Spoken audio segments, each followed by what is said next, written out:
दोस्तों the tribal chief Roman Reigns WWE में आज एक टॉप हील सुपरस्टार हैं जिन्होंने साल 2020 के समर स्लैम में रिटर्न करने के बाद से ही WWE के स्मैकडाउन ब्रांड में अपना दबदबा कायम कर रखा है। तो आइए जानते हैं ऐसे 5 मोमेंट्स के बारे में जब रोमन रेंस ने अपना कंट्रोल खो दिया और अपने विरोधियों को बुरी तरह से मारा। Number 5, wreck everyone and leave. दोस्तों ये बात है 4 दिसंबर 2020 के स्मैकडाउन की, जहां रोमन रिंग्स और जे उसो ने केविन ओवेंस और ओटिस का सामना किया था एक टैग टीम मैच में। मैच की शुरुआत में तो रोमन रिंग्स नहीं आए थे, पर मैच के बीच में जब ट्राइबल चीफ आए तो वो गोलू मोलू ओटिस पर बरस पड़े और बुरी तरह से ओटिस को स्टील स्टेप्स पर ओटिस को ठोकने के बाद रोमन ने स्टील की सीढ़ी को अपने दोनों हाथों से उठाया और एक के बाद एक 5 बार ओटिस पर उससे वार किया, जिस वजह से ओटिस की चटनी बन गई और उनके एल लग गए थे। फिर रेफरीज एंड ऑफिशियल्स उन्हें वहां से ले जाते हैं क्योंकि वो मैच लड़ने की हालत में नहीं बचे थे। इसके बाद में अकेले बचे केविन ओवेंस ने एक बहुत बड़ी गलती कर दी। उन्होंने ट्राइबल चीफ रोमन रिंग्स पर हमला किया।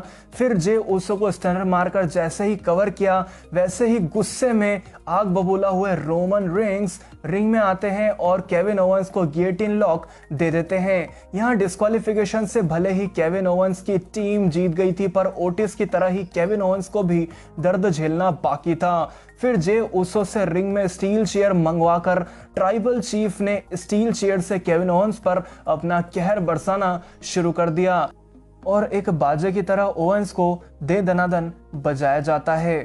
फिर जैसे ही जे उसो ने ओवेंस के ऊपर स्टील चेयर रखकर उन्हें स्प्लैश मारा, वैसे ही रोमन रिंग्स ने स्टील की चेयर के साथ जे पर भी हमला कर दिया और रोमन उन पर बुरी तरह से बरस पड़े।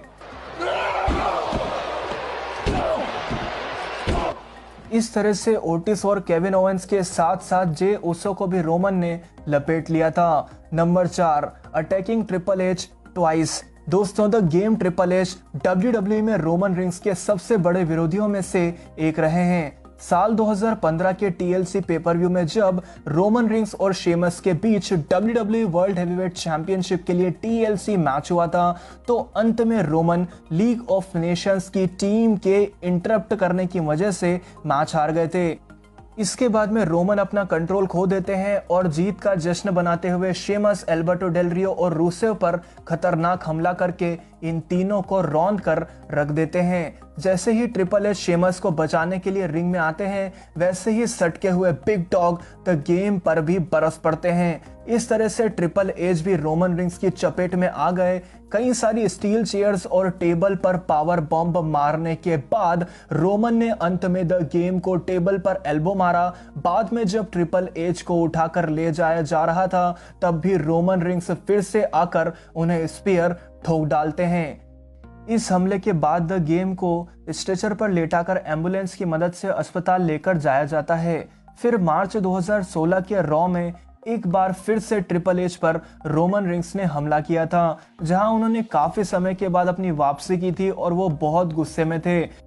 एक मोमेंट पर रोमन रिंग्स यहां द गेम के सर पर काला बक्सा फेंकते हैं, जिस वजह से उनके सिर में चोट लग जाती है और उन्हें खून निकलने लगता है। फिर रोमन LED टीवी से उनकी पीठ पर वार करते हैं, जिस वजह से ट्रिपल एच के सर में स्टिचेस यानी कि 6 टाके लगते हैं और उनकी पीठ में से कई सारे छोटे छोटे कांच के टुकड़ों को भी निकाला जाता है। इस तरह से ट्रिपल एच को 2 बार रोमन रिंग्स के हाथों मार खानी पड़ती है। Number 3, attacking the boss plus WWE championship. दोस्तों रोमन रिंग्स ने एक नहीं बल्कि कई बार विंस मैकमैन पर हमला किया। जब 14 दिसंबर 2015 को शेमस के खिलाफ हुए मैच में रोमन रिंग्स ने WWE वर्ल्ड चैंपियनशिप जीती थी, तो वहां भी उन्होंने मैच के दौरान विंस मैकमैन को सुपरमैन पंच का स्वाद चखाया था। फिर 4 जनवरी 2016 को हुए रीमैच में जब विंस मैकमैन रेफरी बने और काउंट करने में नाटक कर रहे थे, कभी आंख में डालने के लिए आई ड्रॉप मांग रहे थे तो कभी नाक की सेबड़ी साफ करने के लिए रुमाल, क्योंकि वो नहीं चाहते थे कि रोमन WWE चैंपियनशिप को रिटेन करें। फिर क्या था, बिग डॉग की सटक गई और रोमन ने विंस को सरप्राइज करते हुए धड़ाम से उन्हें सुपरमैन पंच का स्वाद चखाया। अंत में विंस मैकमैन के खरीदे हुए रेफरी को सुपरमैन पंच दिया और फिर शेमस को स्पीयर देकर पिनफॉल के जरिए मैच जीता। इस तरह से रोमन रिंग्स ने यहां अपनी WWE चैंपियनशिप को रिटेन किया था। फिर साल 2019 के स्मैकडाउन में हुए एक सेगमेंट के दौरान भी द बिग डॉग ने विंस मैकमैन को सुपरमैन पंच मारकर यह साबित किया था कि वो WWE में किसी के भी बाप से नहीं डरते। और जब एलायस विंस मैकमैन की काफी चमचागिरी कर रहे थे तो रोमन रिंग्स ने फिर से वहां आकर एलायस को भी स्पीयर दे दिया। Number 2, only one tribal chief. दोस्तों, जब रोमन रिंग्स वापसी करके यूनिवर्सल चैंपियन बने तो कई बार उन्हें अपने खुद के भाइयों का भी सामना करना पड़ा। ये पल रोमन रिंग्स के लिए काफी इमोशनल और चैलेंजिंग थे।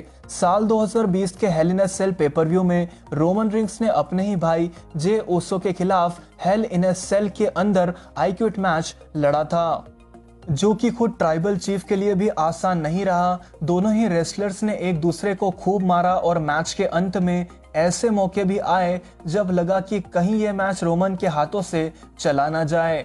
एक मोमेंट पर जे ओसो रबर का पट्टा लाकर उससे रोमन की पीठ पर वार करते हैं। इसका दर्द उनके चेहरे पर साफ दिखाई दे रहा था, पर रोमन भी जे को उनके ही अंदाज में उनके हर एक वार का जवाब देते जाते हैं। फिर अचानक से जे रोमन को रबर के पट्टे की मदद से बेहोश कर देते हैं। कुछ समय तक बेहोशी की हालत में रहने के बाद ट्राइबल चीफ जे ओसो को गियोटिन लॉक में जकड़ लेते हैं और उन्हें बेहोश कर देते हैं। इतना सब कुछ होने के बाद ना ही रोमन रिंग्स क्विट करने को तैयार थे और ना ही जे ओसो। रोमन का भेजा सटक जाता है और गुस्से में वो स्टील की सीढ़ी रिंग में लाकर उससे जे ओसो पर वार करने जा रहे थे, लेकिन इतने में वहां जिमी ओसो आकर रोमन को समझाते हैं। जिमी की बातें सुनकर ट्राइबल चीफ की आंखों में दर्द दिखाई देता है और वो इमोशनल होकर रोने लगते हैं, पर ये शायद रोमन रिंग्स की चालाकी ही थी।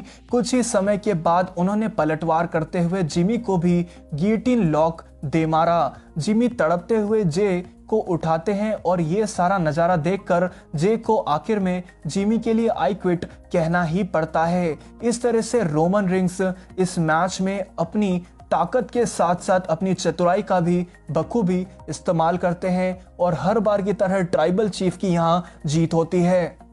Number 1, Roman rings almost killed Braun Strowman. दोस्तों, 2 जनवरी 2017 के मंडे नाइट रॉ में रोमन रिंग्स और गोल्डबर्ग ने मिलकर ब्रॉन स्ट्रोमन को डबल स्पीयर दिया था। इसी वजह से रॉयल रंबल 2017 में ब्रॉन स्ट्रोमन ने रोमन रिंग्स पर हमला करके उन्हें केविन ओवेंस के खिलाफ हुए यूनिवर्सल चैंपियनशिप मैच में हरवा दिया और यहां रोमन टाइटल नहीं जीत सके थे।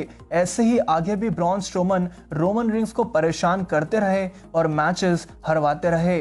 इस बीच इन दोनों रेसलर्स के बीच WWE के कई बड़े पेपर व्यूज जैसे कि फास्टलेन और पेबैक में बेहतरीन सिंगल्स मैचेस भी देखने को मिले, जहां एक बार रोमन रिंग्स जीते थे और एक बार ब्रॉन स्ट्रोमन। पर आखिरकार द बिग डॉग ने 9 जुलाई 2017 को हुए great balls of fire pay per view में ब्रॉन स्ट्रोमन के खिलाफ एम्बुलेंस मैच लड़ा था। यहां भले ही रोमन मैच हार गए थे, पर इस मैच के बाद में जो हुआ उससे ब्रॉन स्ट्रोमन की रूह कांप उठी थी।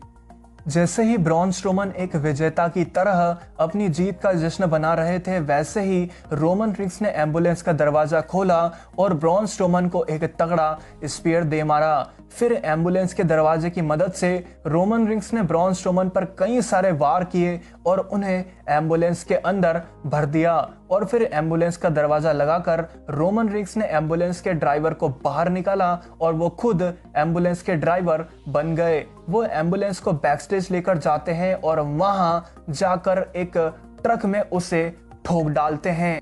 फिर बड़ी मुश्किल से रोमन रिंग्स बाहर निकलकर आते हैं और एम्बुलेंस का दरवाजा तोड़कर ब्रॉन स्ट्रोमन को भी बाहर निकाला जाता है, जहां उनकी हालत बहुत खराब हो चुकी थी। उनके सीधे हाथ की कोहनी और चेहरे पर खून साफ दिखाई दे रहा था। इस तरह से रोमन रिंग्स ने यहाँ ब्रॉन स्ट्रोमन की वाट लगाकर रख दी थी और उन्हें बहुत बुरी तरीके से मारकर उनसे अपना बदला पूरा किया था। तो दोस्तों इन 5 पलों में से आपको सबसे ज्यादा खतरनाक पल कौन सा लगा, मुझे कमेंट करके जरूर बताइएगा। आज की वीडियो में था इतना ही। अगर वीडियो पसंद आया हो तो इसे लाइक, कमेंट और शेयर करें। चैनल को सब्सक्राइब करके बेल आइकन को जरूर प्रेस करें। Believe in God and thanks for watching.